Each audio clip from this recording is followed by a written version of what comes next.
اللہ تبارک و تعالی نے حضرت انسان کو بے شمار نعمتیں عطا فرمائی ہیں۔ دیکھا جائے تو ان میں سے ایک عظیم نعمت وسیلہ ہے۔ اگر بندہ اللہ تک پہنچنا چاہتا ہے تو اللہ تبارک و تعالی نے فرمایا کہ میری طرف وسیلہ ڈھونڈو۔ اگر انسان ایک جگہ سے دوسری جگہ پہنچنا چاہتا ہے تو اس کو گاڑی کا وسیلہ لینا پڑے گا۔ اگر انسان کچھ چلنا چاہتا ہے تو پاؤں کا وسیلہ لینا پڑے گا۔ اگر دیکھنا چاہتا ہے تو آنکھوں کا وسیلہ لینا پڑے گا۔ اگر کچھ سننا چاہتا ہے تو کانوں کا وسیلہ لینا پڑے گا۔ اگر بولنا، کھانا پینا چاہتا ہے تو اپنے منہ کا وسیلہ لینا پڑے گا۔ یہاں تک کہ دنیا میں انسان کے آنے کا وسیلہ بھی اس کے ماں باپ ہیں۔ تو مطلقاً اگر دیکھا جائے تو زندگی وسیلے کے بغیر محال ہے۔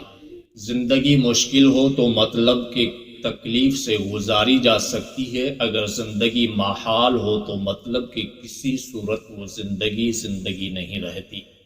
اگر وسیلے کو شرک کہا جائے تو وہ خود کہنے والا بہت بڑا مشرک بن جائے گا، کیونکہ وہ وسیلے کے بغیر زندگی نہیں گزار سکتا۔ اور جن کے نزدیک وسیلہ اللہ کی نعمت ہے ان کے لیے تو اجر و ثواب ہے۔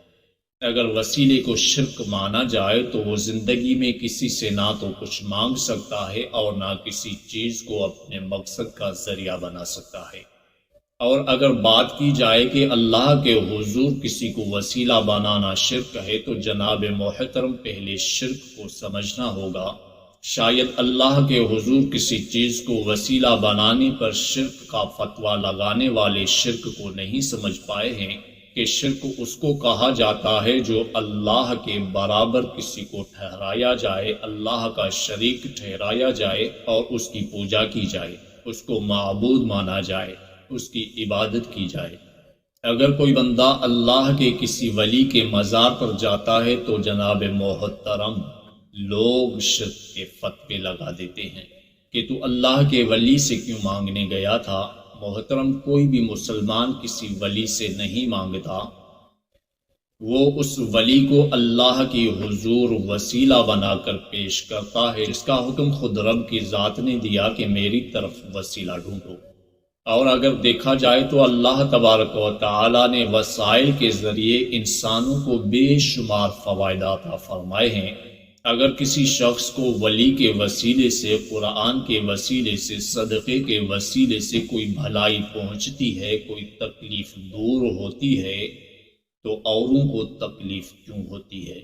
اللہ تبارک و تعالی سے محبت کی طلب ہر کوئی رکھتا ہے، لیکن اللہ نے اپنے بندوں کو اپنے محبوب کے ذریعے پیغام دیا، قل ان کنتم تحبون اللہ فاتبعونی یحببکم اللہ ویغفر لکم ذنوبکم۔ قل اے محبوب فرمائیے لوگوں سے، ان کنتم تحبون اللہ، اگر تم چاہتے ہو کہ اللہ سے محبت کریں، فاتبعونی تو میں اللہ کا محبوب ہوں، میری اتباع کریں، میری پیروی کریں، میرے ہو جائیں، پھر کیا ہوگا؟ یحببکم اللہ، اللہ خود تم سے محبت فرمائے گا، اور صرف محبت نہیں، ویغفر لکم ذنوبکم، اللہ تمہارے گناہوں کو معاف فرما دے گا۔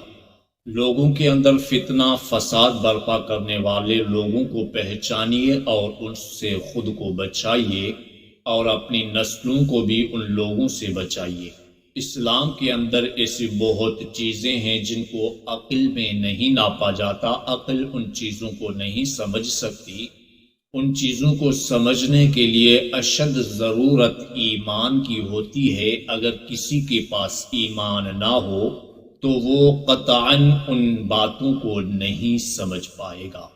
اللہ تبارک و تعالی ہمیں آپ کو تمام مسلمانوں کے ایسے عظیم وسیلے وسائل عطا فرمائے کہ اللہ کرے کسی کی زندگی میں کوئی مشکل نہ رہے، کسی کی آنکھوں میں کوئی آنسو نہ رہے، کسی کے دل میں کوئی درد نہ رہے۔ اللہ سے یہی دعا ہے۔